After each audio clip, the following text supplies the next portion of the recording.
अब तो उसकी पत्नी के मन में भी कई सवाल उठने लगे। तो वो पति से पूछने लगी कि इतना धन आपको कौन देता है।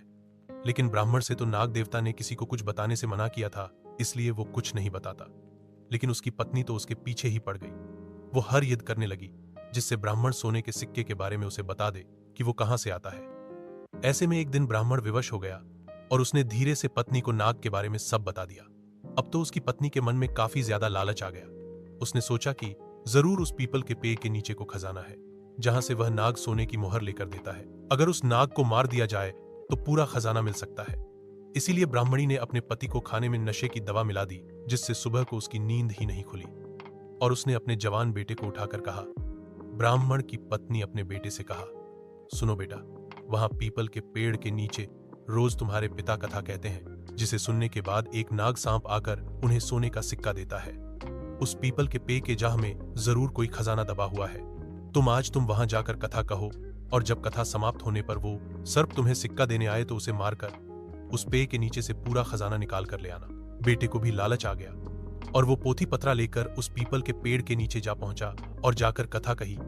जब नाग देवता सिक्का लेकर उसे देने आए तो उसने नाग पर फावहे से प्रहार कर दिया, जिससे नाग का पूंछ कट गया और वो किसी तरह बचकर वहां से निकल गया। जैसे ही ब्राह्मण के बेटे ने पेड़ के नीचे खोदना शुरू किया तो नाग ने पीछे से उस ब्राह्मण के बेटे को डस लिया, जिससे उसकी मृत्यु हो गई। इधर जब ब्राह्मण का नशा टूटा तो उसने देखा कि उसका पोथी पत्रा वहां नहीं है। उसे समझ में आ गया कि कुछ तो गलत हुआ है। वो जल्दी जल्दी से पीपल के पेड़ के पास गया तो अपने बेटे को मृत देखकर दुखी हो गया। अब उसे सारी बात समझ में आ गई थी। उसने अपने बेटे के मृत शरीर का अंतिम संस्कार किया। उसके बाद उसने अपनी पत्नी से कहा। ब्राह्मण ने अपनी पत्नी से कहा, मुझसे बहुत बड़ी भूल हो गई कि मैंने नाग देवता के मना करने के बावजूद तुमसे ये बात बताई। आज तुम्हारे लालच की वजह से हमारे पुत्र को हमने खो दिया। लेकिन उसकी पत्नी को उसकी बात का कोई असर नहीं हुआ।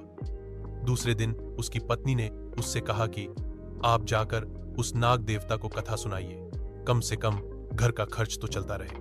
पत्नी की बात से विवश होकर वो अपना पोथी पत्रा लेकर फिर उस पीपल के पेड़ के नीचे गया और कथा कही। कथा समाप्त होने पर वो नाग बाहर आया और उसने ब्राह्मण से कहा। नाग ब्राह्मण से क्रोधपूर्वक कहा, तुम यहां से चले जाओ ब्राह्मण। तुम पुत्र के मृत्यु से दुखी हो तो मैं अपने पूंछ को खोने से दुखी हूं।